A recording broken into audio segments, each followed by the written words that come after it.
podcast Passeur de vécu, Claude Fabry. J'ai écrit ce texte à partir des informations transmises par ma mère sur son histoire de vie en couple dans le Nord, puis ce qu'elle m'a rapporté de mon comportement d'enfant, et enfin de souvenirs lointains, le tout agrémenté d'une part d'imagination. Le cartable. À l'école du dernier village avant la frontière belge, c'était la rentrée des classes en 1955. Il ne faisait pas plus de 5 degrés ce matin-là, mais le soleil était de la partie. Claude, âgé de 6 ans, était prêt à 7h30. Habillé de neuf, le cartable marron posé sur la table, c'était convenu. Sa mère le conduirait par le chemin Bibi. La durée du trajet à pied de la maison à l'école, près de l'église, était de 15 minutes.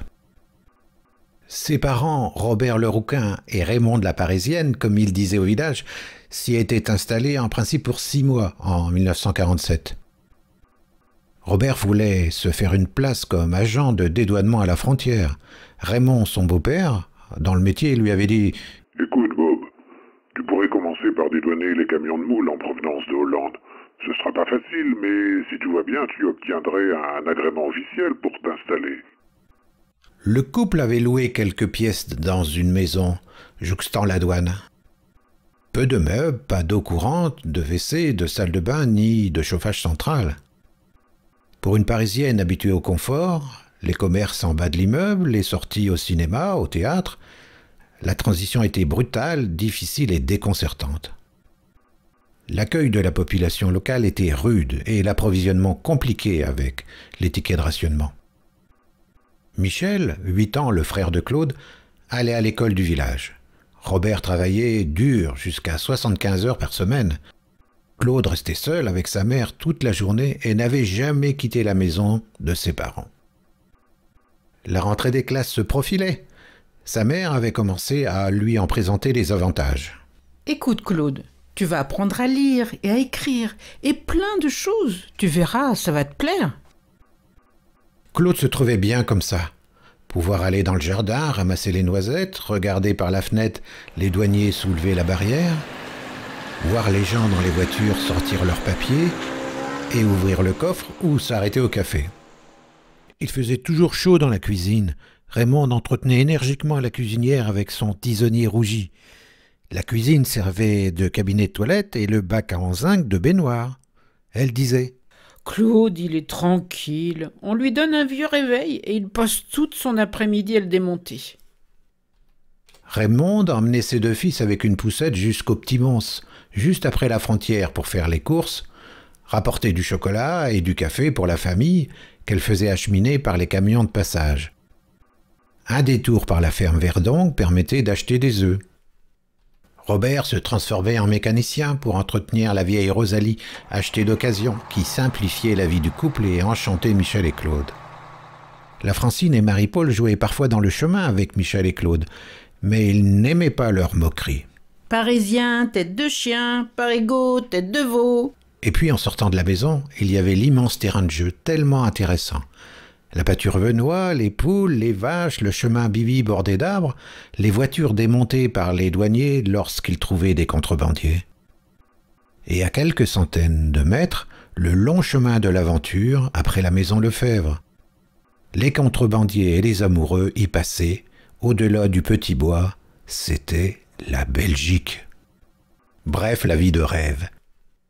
Claude avait sa logique de petit garçon. Pourquoi aller à l'école? Les parents pourraient me garder à la maison, m'apprendre à lire et à écrire. Je pourrais aussi les aider, entretenir les feux, réamorcer la pompe de la buanderie, tirer l'eau et aider à rentrer les seaux d'eau le soir, ramener le poêlé accroché sur la grille.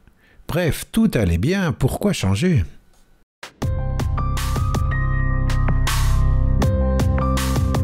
Le lundi de la rentrée était proche. Claude décide que non, il n'ira pas à l'école. Il se sauverait. Les parents seraient bien obligés de le garder. Fin prêt, la mine renfrognée, sa mère lui annonce l'heure du départ. « Bon, allez mon garçon, maintenant on y va. » Elle lui prend la main fermement et l'emmène d'un pas décidé en répétant « Tu verras, ça ira, ça va te plaire. » « Non, j'irai pas, j'ai pas envie. » « Mais si, Madame Tillman va t'aider. Si ça va pas, elle nous le dira. Non, j'irai pas. Je m'en fous, je me sauverai. Dis pas de bêtises, Claude. À midi, on vient déjà te chercher, ça passe vite. Et tu peux toujours aller voir ton frère. Non, je veux pas, je veux rester avec vous. Alors ça, c'est pas possible. Tu dois aller à l'école. La colère et les larmes commençaient à monter. Tout d'un coup, au tiers du parcours avant le virage de la ferme Lecoge, Claude lâche la main de sa mère et court du plus vite qu'il peut vers sa maison.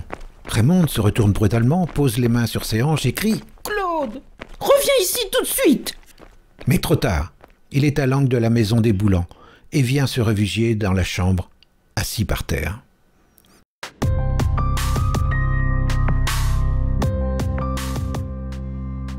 Raymond rouspète et continue à l'appeler en marchant et parle seul. « Mais c'est pas possible, ce gamin. Il nous en fait voir. Je vais aller trouver son père. » Elle entre dans le bureau, très contrariée. Robert est là, dans ses papiers. Elle l'interpelle. « Robert, c'est pas possible.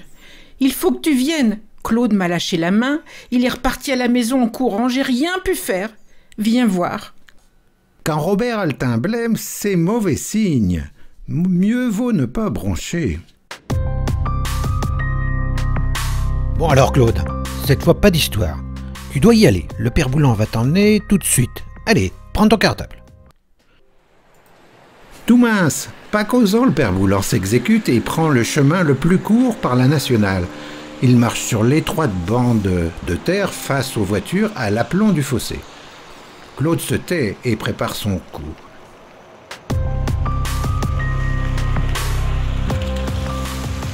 À mi-chemin, d'un grand geste, il balance son cartable dans le fossé. Se libère de la main du père Boulan, qui ne serre pas très fort, et repart à toutes jambes à la maison.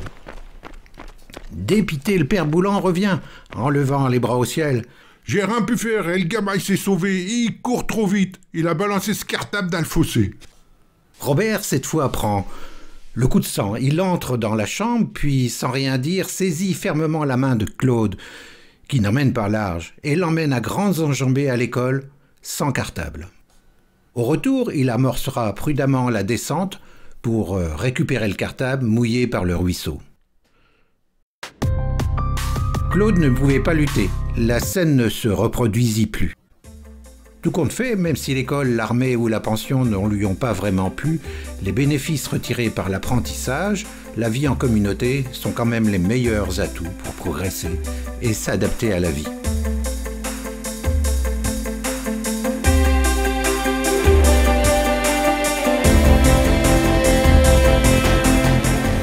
Les podcasts Mimi raconte et Passeurs de vécu peuvent être écoutés sur le blog claudefabry-canalblog.com ou les principales plateformes comme Google Podcast ou Spotify.